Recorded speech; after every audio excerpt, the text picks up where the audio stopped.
PDP leader Iltija Mufti ने दावा किया है कि उन्हें घर पर नजरबंद कर दिया गया है।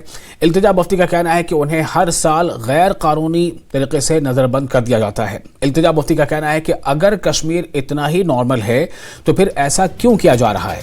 वहीं एनसी यूथ सदर सलमान सादिक ने भी अपने ट्वीट हैंडल से तस्वीरें ट्वीट की हैं। JKNC के तनवीर सादिक ने भी घर पर नजरबंद किए जाने की तस्वीर एक्स पर पोस्ट की है।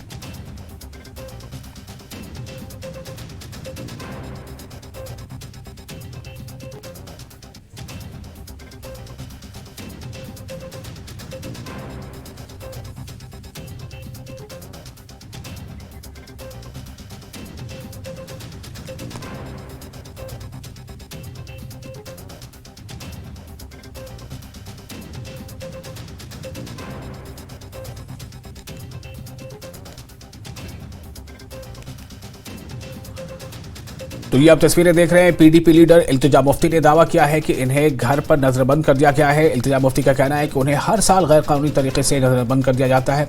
इल्तिजा मुफ्ती का कहना है कि अगर कश्मीर इतना ही नॉर्मल है तो फिर ऐसा क्यों किया जा रहा है। वहीं एनसी यूथ सदर सलमान सादिक ने भी अपने एक्स हैंडल से एक पोस्ट किया है जिसपे उन्होंने तस्वीरें ट्वीट की है। JKNC के तनवीर सादिक ने भी घर पर नजरबंद किए जाने की तस्वीर साझा की है।